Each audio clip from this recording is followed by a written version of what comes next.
네, 오늘 새벽에 마감한 미국 증시도 미국의 재정 절벽에 대한 이슈에 대한 논의가 지지부진하다라는 점이 조금은 악재가 되는 양상이었는데요. 이러한 부분들을 비롯한 대외적인 변수들 우리가 어떻게 봐야 하는지 자세하게 짚어보겠습니다.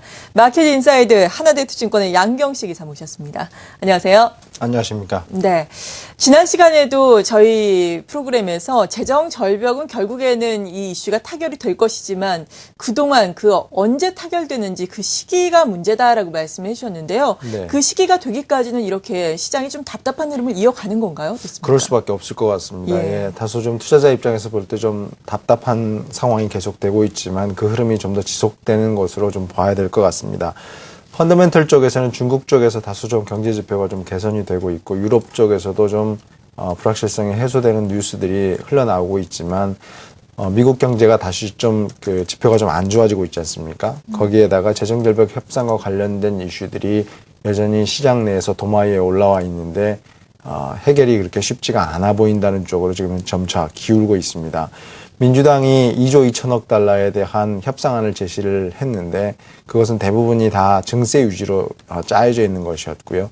공화당이 거기에 대한 그 답변을 했는데 공화당은 오바마 케어를 줄이는 쪽으로 지출을 축소하는 쪽으로 협상안을 제시를 했기 때문에 두 양당 간에 있어서의 기싸움이 여전히 계속되고 있다고 봐야 될 것 같고요. 그게 연말까지 특히 24일 날이 회기가 마감하는 날인데 24일 회기 마감하는 날까지 협상이 잘 진행될 것이냐 이 부분에 대한 우려감들이 시장 내에서 계속해서 남아있을 것으로 보이고 있습니다. 그래서 협상 타결에 대한 기대가 점차 약화되고 있다는 점에서 보면 시장에서 부담은 좀 더 늘어나고 있는 것이 아닌가 이렇게 싶습니다.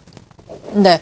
이런 가운데 국제신용평가사 중에 하나인 피치가 이 내년에 미국 지방자치단체의 신용등급을 또 강등을 할 수 있다. 미국 지방채가 상당히 좋지 않다라고 밝히기도 했는데요. 이것도 또 재정 절벽의 연속, 부채 문제의 연속 아닙니까? 이러한 부분은 우리가 어떻게 봐야 되겠습니까? 그렇습니다. 재정 절벽과 고리를 같이 한다고 예. 봐야 될 것 같습니다. 그 피치사가 그렇게 경고를 하고 있는데요. 실제로는 재정 절벽이 현실화될 경우에는 결국 중앙정부가 지출을 급격하게 줄일 수밖에 없고 세금은 많이 걷어가야 되는 상황이라고 볼 수가 있겠는데요. 그렇게 되면 자연스럽게 지방정부에 대한 중앙정부의 지원금은 줄어들 수밖에 없는 상황이라고 볼 수가 있겠고 경기가 급락을 하면서 세수도 또한 줄어들 수밖에 없기 때문에 지금 현재도 지방정부의 재정 상태가 굉장히 안 좋은 상황인데 그 안 좋은 상황이 더 심각해질 수 있다는 것이 피치사의 지적이라고 볼 수가 있겠고요. 결국 그렇게 되면 미국의 신용등급이 추가적으로 또 낮아져야 되는 거 아닌가 이런 우려감들이 제시가 되고 있다고 볼 수 있습니다.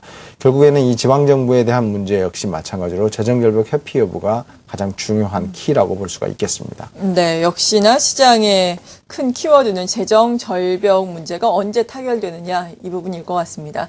이런 가운데 또 다음 주에는 미국에서 올해의 마지막 FOMC 회의가 열리게 되는데요. 오퍼레이션 트위스트 정책이 또 마무리가 됨에 따라서 QE4까지는 아니더라도 그래도 양적 완화에 대해서 어떤 이야기가 나오지는 않을까라고 기대감이 좀 있는 것 같아요. 어떻게 봐야 되겠습니까? 그렇습니다. 일단 12월이 굉장히 좀 의미가 있는 달입니다. 예. 왜냐하면은 12월 달이 페드가 경기 부양을 위해서 기준금리를 제로로 낮추고 유동성을 공급한 지 만 4년이 되는 해가 올해 12월 달이라고 볼 수가 있거든요. 그런 측면이기 때문에 결국엔 페드 입장에서는 지난 4년 동안의 경기 부양 정책, 통화 정책에 대해서 다시 한번 반성을 해보거나 회고를 해볼 가능성이 높고요. 그런 측면에서 볼 때는 미국 경제를 바라보면 경제를 살리기 위해서 결국에는 제로금리 정책을 4년간이나 쓰고 있는 상황인데 경기에 대한 회복 속도는 여전히 더디다 이렇게 평가를 할 가능성이 높고요. 그 와중에 재정절벽과 관련된 이슈가 지금 부각이 되고 있고 그 와중에서 또한 11월 달 제조업 지수가 급락하는 모습을 보이면서 경기가 다소 급냉하는 모습을 보이고 있기 때문에 추가적으로 페드가 정책을 다시 써야 된다 이런 기대감들이 높아지고 있는 것이 사실이라고 볼 수가 있겠습니다. 근데 저희가 판단될 때는 무기한 채권 매입을 선회했던 것이 QE3였지 않습니까? 그러면 지금 현재의 상황에서는 아까 지적해 주셨던 것처럼 오퍼레이션 트위스트가 과연 연장이 될 것인가 여부가 가장 큰 이슈인데 저희가 보기엔 연장 가능성이 높을 것으로 생각을 하고 있습니다. 근데 일부에서 시장에서 예상하고 있는 QE4 같은 추가적인 국채 매입을 통한 자본의 확충, 통화의 추가적인 공급 가능성은 그렇게 아직은 높아 보이지 않습니다. 왜냐하면 그 부분은 재정절벽과 관련된 이슈를 살펴보고 난 이후에 페드가 다시 대응을 할 가능성이 높을 것으로 예상을 하고 있습니다. 네.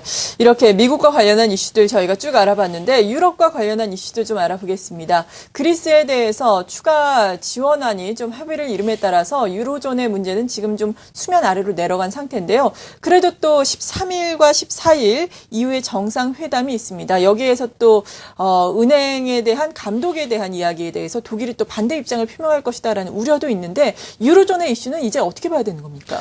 유로존의 이슈가 아까 지적하셨던 것처럼 은행 감독에 대한 통합과 관련한 것들이 올해 연말까지 진행이 되도록 돼 있는데 여러 가지 약간의 마찰은 있겠습니다만 큰 그림에서는 합의가 되었기 때문에 제가 보기에는 유로존의 은행 감독 통합과 관련된 이슈들은 해소가 될 가능성이 높다 이렇게 보고 있고요. 실제적으로는 그리스라든지 스페인과 관련된 주변국들의 재정 부채 문제도 어느 정도 일정 부분에 가닥을 잡아가고 있는 상황이기 때문에 유로존 문제는 해소되는 쪽으로 보시는 것이 맞다 이렇게 보고 있습니다. 다만 경기가 회복되는 속도가 좀 여전히 느리거나 예상보다 부진하다는 측면에서 보면 상반기까지 유로존이 불확실성은 낮아졌지만 경기가 여전히 안 좋아진다는 것 때문에 유로존이 갖고 있는 부담감들은 조금씩은 남아있다고 봐야 될 것 같습니다. 그래서 13일하고 14일에 유로존 정상회담이 있는데 결국에는 그리스의 구제금융 지원안에 대한 승인하고 은행 감독 통합에 대한 합의가 이루어질 것으로 예상을 하고 있기 때문에 주식시장 내는 일정 부분 호재로 작용할 가능성이 있다고 보고 있고요. 특히 그리스 문제가 지금 올해 내내 지금 현재 시장을 이렇게 짓눌렀던 변수 중에 하나인데 오는 12일 날 국채를 100억 유로 정도 바이백을 하게 되고 그에 따라서 300억 유로 정도를 부채를 줄일 수 있다는 관점에서 보면 구제금융의 재개, 그 다음에 채무 조정으로 인해서 그리스 경제가 회복의 전기를 마련할 수 있을 것으로 보고 있고요. 네. 스페인 또한 전면적인 구제금융을 신청은 아직 안 하고 있습니다만은 자국 은행들의 그 자본 확충을 위해서 이후에 400억 유로를 공식적으로 요청했다는 점에서 보면 스페인 정부도 자국들의 부채 문제를 해결하기 위해서 좀 더 빨리 나서고 있다는 점에서 보면 유로존 문제는 수면 아래로 내려간 것으로 보시는 게 맞을 것 같습니다. 네, 이렇게 말씀하신 것처럼 유로존 문제 악재로서의 영향력은 점차 축소가 되고 또 미국의 재정 절벽의 불확실성이 좀 겹치게 된다면은 그래도 전반적으로 전 세계 경기가 좀 바닥권을 찍었다라는 인식이 있기 때문에 지수는 좀 우상향할 것이다라고 기대를 해봐도 될까요? 그렇습니다. 저는 큰 그림에서 보면 주가 지수는 지금부터 시작해서 한 1, 2개월 정도가 가장 큰 어려운 기간이라고 보고 있고요. 예. 그 기간을 지나고 나면 시장은 방향성을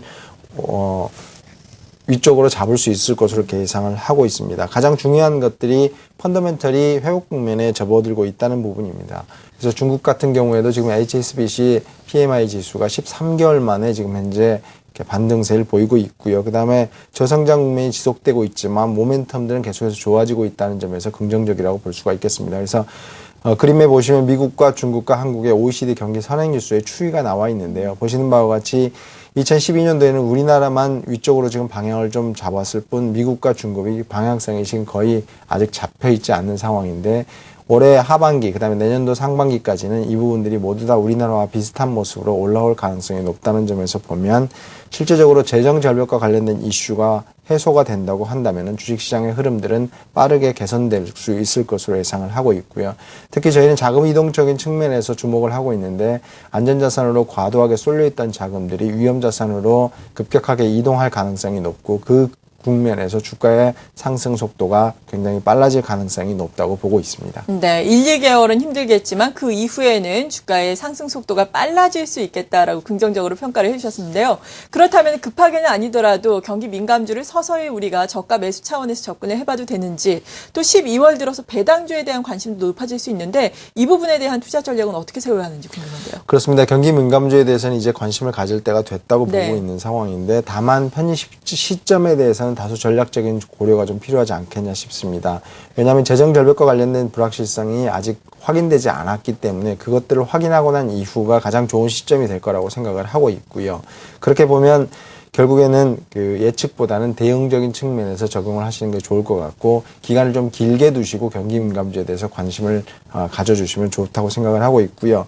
배당주는 매력이 그렇게 크지 않을 것으로 보입니다. 왜냐하면 기업이익이 감소에 따라서 배당에 대한 여력이 그렇게 크지 않고요. 그다음에 불확실성이 지속되고 있기 때문에 시장 변동성이 확대되는 국면이기 때문에 배당주가 갖고 있는 매력을 감소시킬 것으로 예상을 하고 있습니다. 결국에는 실적이 뒷받침되는 종목들로 압축해서 대응을 하시는 것이 연말 장세의 가장 중요한 전략이 아닌가 싶고요.